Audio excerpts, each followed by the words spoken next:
आत्मन। प्रेम क्या है? जीना और जानना तो आसान है, लेकिन कहना बहुत कठिन है। जैसे कोई मछली से पूछे कि सागर क्या है, तो मछली कह सकती है यह है सागर, ये रहा, चारों तरफ वही है। लेकिन कोई पूछे कि कहो क्या है, बताओ मत, तो बहुत कठिन हो जाएगा मछली को। आदमी के जीवन में भी जो श्रेष्ठ है, सुंदर है और सत्य है, उसे जिया जा सकता, जाना जा सकता, हुआ जा सकता, लेकिन कहना बहुत मुश्किल है। और दुर्घटना और दुर्भाग्य यह है कि जिसमें जिया जाना चाहिए, जिसमें हुआ जाना चाहिए, उसके संबंध में मनुष्य जाति 5-6 हजार वर्ष से केवल बातें कर रही है। प्रेम की बात चल रही है, प्रेम के गीत गाए जा रहे हैं, प्रेम के भजन गाए जा रहे हैं, और प्रेम का मनुष्य के जीवन में कोई स्थान नहीं है। अगर आदमी के भीतर खोजने जाएं तो प्रेम से ज्यादा असत्य शब्द दूसरा नहीं मिलेगा। और जिन लोगों ने प्रेम को असत्य सिद्ध कर दिया है और जिन्होंने प्रेम की समस्त धाराओं को अवरुद्ध कर दिया है, और बड़ा दुर्भाग्य यह है कि लोग समझते हैं वे ही प्रेम के जन्मदाता भी हैं। धर्म प्रेम की बातें करता है, लेकिन आज तक जिस प्रकार का धर्म मनुष्य जाति के ऊपर दुर्भाग्य की भांति छाया हुआ है, उस धर्म ने ही मनुष्य के जीवन से प्रेम के सारे द्वार बंद कर दिए। और न इस संबंध में पूरब और पश्चिम में कोई फर्क है, न हिंदुस्तान में और न अमेरिका में कोई फर्क है। मनुष्य के जीवन में प्रेम की धारा प्रकट ही नहीं हो पाई, और नहीं हो पाई तो हम दोष देते हैं कि मनुष्य ही बुरा है, इसलिए नहीं प्रकट हो पाई। हम दोष देते हैं कि मन ही जहर है, इसलिए प्रकट नहीं हो पाई। मन जहर नहीं है, और जो लोग मन को जहर कहते रहे उन्होंने ही प्रेम को जहरीला कर दिया, प्रेम को प्रकट नहीं होने दिया। मन जहर हो कैसे सकता है? इस जगत में कुछ भी जहर नहीं है। परमात्मा के सारे उपक्रम में कुछ भी विष नहीं है, सब अमृत है। लेकिन आदमी ने सारे अमृत को जहर कर लिया है, और इस जहर करने में शिक्षक, साधु संत और तथाकथित धार्मिक लोगों का सबसे ज्यादा हाथ है। इस बात को थोड़ा समझ लेना जरूरी है, क्योंकि अगर ये बात दिखाई न पड़े तो मनुष्य के जीवन में कभी भी प्रेम भविष्य में भी नहीं हो सकेगा। क्योंकि जिन कारणों से प्रेम नहीं पैदा हो सका है, उन्हीं कारणों को हम प्रेम प्रकट करने के आधार और कारण बना रहे हैं।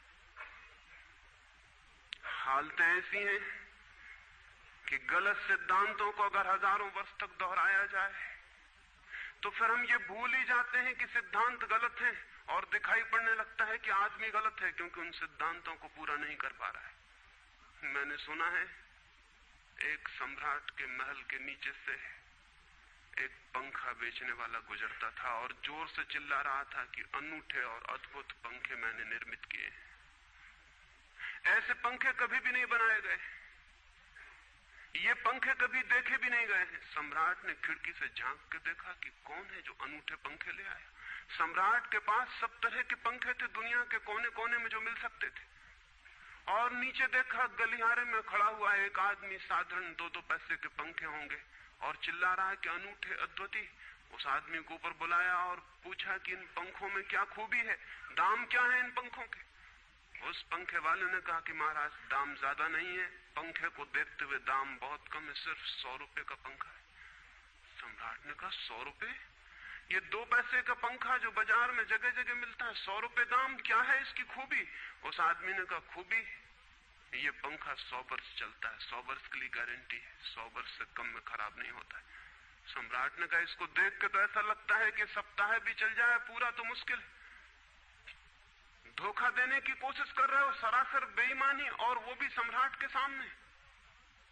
उस आदमी ने कहा आप मुझे भली भांति जानते हैं, इसी गलिहारे में रोज पंखे बेचता हूं, 100 रुपए दाम है इसके, और अगर 100 वर्ष न चले तो जिम्मेदार मैं हूं, रोज तो नीचे मौजूद होता हूं, और फिर आप सम्राट हैं, आपको धोखा देके जाऊंगा कहां। वो पंखा खरीद लिया गया। सम्राट को विश्वास तो न था, लेकिन आश्चर्य भी था कि यह आदमी सरासर झूठ बोल रहा है, किस बल पर बोल रहा है। पंखा 100 रुपए में खरीद लिया गया और उससे कहा कि 7वें दिन तुम उपस्थित हो जाना। 2-4 दिन में ही पंखे की डंडी बाहर निकल गई, 7वें दिन तो वो बिल्कुल मुर्दा हो गए। लेकिन सम्राट ने सोचा कि शायद पंखे वाला आएगा नहीं, लेकिन ठीक समय पर 7वें दिन वो पंखे वाला हाजिर हो गया। उसने कहा कहो महाराज। उन्होंने कहा कहना नहीं, ये पंखा पड़ा हुआ है टूटा हुआ, ये 7 दिन में ये गति हो गई, तुम कहते 100 वर्ष चलेगा। पागल हो या धोखेबाज क्या हो। उस आदमी ने कहा कि मालूम होता है आपको पंखा जलना नहीं आता है, पंखा तो 100 वर्ष चलता ही, पंखा तो गारंटीड है, आप पंखा जलते कैसे थे। सम्राट ने कहा और भी सुनो, अब मुझे ये भी सीखना पड़ेगा कि पंखा कैसे किया जाता है। उस आदमी ने कहा कृपा करके बताइए कि इस पंखे की गति 7 दिन में ऐसी कैसे बना दी आपने, किस भांति पंखा किया। सम्राट ने पंखा उठा के करके दिखाया कि इस भांति मैंने पंखा किया है।